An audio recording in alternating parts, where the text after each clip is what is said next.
I asked questions on my Instagram story. Basically, I don't know how to start this video, so I'm on my own, I'm a loner, as per, with my friends, we go do. I forgot what I was going to say. This room is actually a mess, but no one can tell, so, wow. So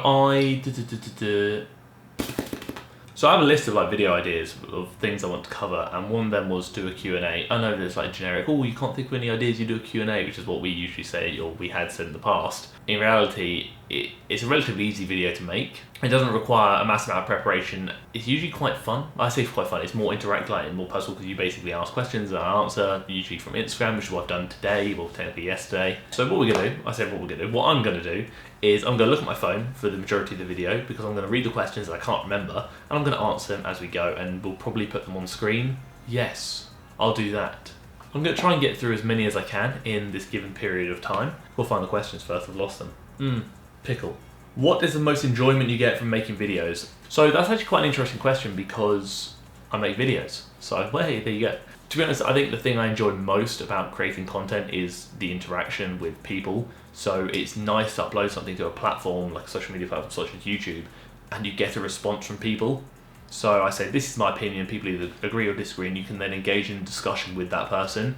And not only that, because it obviously expands your reach, you then develop like relationships with people you would never have previously encountered. I've got people I consider friends who I would have never met if it weren't for YouTube or social media. It's just nice to provide content that hopefully people enjoy. Like I enjoy making them, I enjoy the videos, so I tolerate the videos because I'm a bit boring.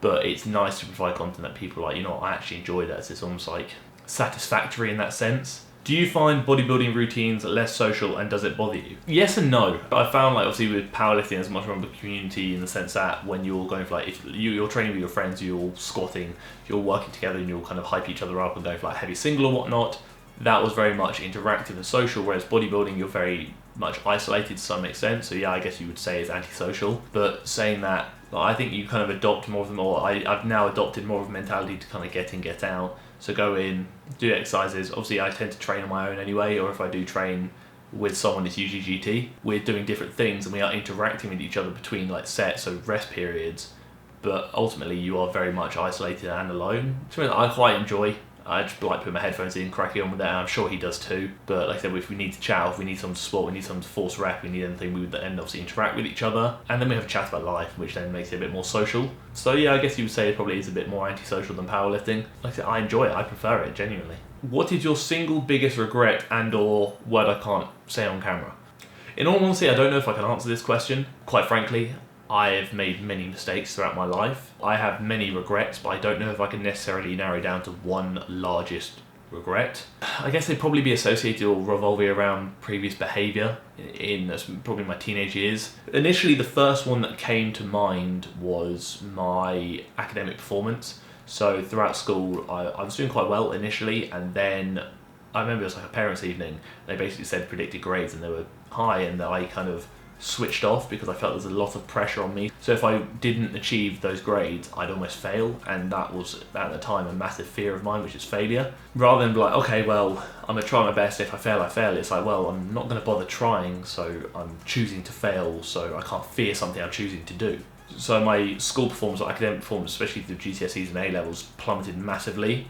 And then that made me question my own intelligence. I felt quite inferior regarding academic performance, and I think that ultimately impacted the decision, or that ultimately influenced the decision I made to then later go to uni rather than go at 18. I think I went at 21. Would I say my academic performance was actually a big regret? I don't know, because if I performed as well as I know I could have, or I believe I could have, would I have gone to uni later on and performed well there? Probably not, because I would have gone at 18 and maybe the motivational dip would have happened then, or the same thing would have happened. Whereas because I didn't perform very well, I went to uni a bit later, and I think because of that additional, hopefully, maturity and a better outlook towards education, I actually put a lot more work in and performed better than I would have done if I went at 18 perhaps, and then which obviously led me to go on and do the masters, etc, etc. So again, I don't know if I can really answer that, because I can't narrow my many life regrets and mistakes down to one singular. But yeah, I think it's something for me to think about. So, I'll turn the camera around. I filmed this video yesterday, and then obviously I was reflecting on the topic or surrounding the biggest regret in my life. I had a little time to reflect on it and how my behaviour would have impacted people. So when I was younger, specifically a teenager, I think my behaviour towards other people wasn't particularly nice in a lot of cases. I.e., I'd behave in a manner that made people feel a way that I would never want to feel myself. Yeah, that's probably one of my largest regrets, or the one that came to mind eventually after considering it for a while or thinking about it for a while. Just wanted to say that quickly while I was editing the video, and we'll head back to it. Can I borrow that hat, please? I mean, I don't really know what hat you're referring to. I assume you're referring to the one in the picture, in which case, maybe, perhaps, but it's one of my favourite hats. Ultimately, I'll consider your request and we'll go from there. Do you have body dysmorphia? This has been covered many times in previous videos we've done. I think we've done 2 or 3 videos revolving around body dysmorphia. I want to say 2 actually. I know we did one last year and the year before. I guess you can find your answer there. And that's low-key me just trying to plug videos we've done in the past. So please watch them, I think they're tolerable, might be worthwhile. What's your stance on non-competing people who juice but are open about it? If you're going to go down the route of enhancements, that's completely up to you, it's a personal decision. If you're open about it, great. If you don't want to talk about it, fine. I understand there's obviously a lot of legality surrounding use or performance enhancing drug use. I don't appreciate people who claim natural when they're not. If you want to go on gear, educate yourself, make a decision from there. If it's something you really want to do, it's a personal choice, you do you. Be open about it or just don't speak about it. Just don't claim natural and whatever. Whether you compete or not, a lot of people say, is there much point going on gear without competition aspirations? I can understand that, but ultimately, at the end of the day, if you can't achieve what you want to achieve without it, then that might encourage you to then pursue it, regardless of whether you're going to compete or not. So, personally, it's up to you. Basically, doesn't bother me. All is blessed. Just be safe, or as safe as possible. Do you miss Baldy and Short Fry? I do indeed. I do miss them dearly. I don't know why I'm speaking so far. I think it's because I'm trying to get through more questions in a shorter period of time, which might explain why I'm rushing, in which case I apologise. Are you going to grow your rug? I assume that's in reference to the chest hair, in which case it looks tragic, but I embrace the fact that it looks tragic and I accept that it's tragic. So I'm just going to leave it. I don't care. Holy crap, how did you get so fly? That's a tricky question, because ultimately when you're born with a gift, it's hard to then verbalise how you acquired the gift, because I was born with it. I didn't learn to be fly. I was born as a fly child, and that's obviously carried over into adulthood. I was a fly neonate. Maybe I'll run a seminar in the future of how to be so fly. I'll probably say the first step would be acquire many hats, as you've seen previously throughout this video. I say throughout this video, you would have seen once. Consider maybe looking at additional accessories. You can get glasses, they're pretty cool, especially ones that flip up, like so. Or you can get bandanas and look like a budget memulus. Would you rather have penises for fingers or a penis nose? Can I have all of the above? Why is Diwas great? Very much a matter of opinion there. I think Diwas is probably the only person who thinks Diwas is great. What's aeroplane mode? Alright, story time. So when we established TFNL, like the friend group before the YouTube channel, there was a lot of us, and one of the guys in the group, we all used to train together, and he was getting into strength training. He was, in fairness, he was doing bits. His bench press was flying up like you wouldn't believe. I mean, he was adding kilos to his bench on like a weekly basis. It was just madness.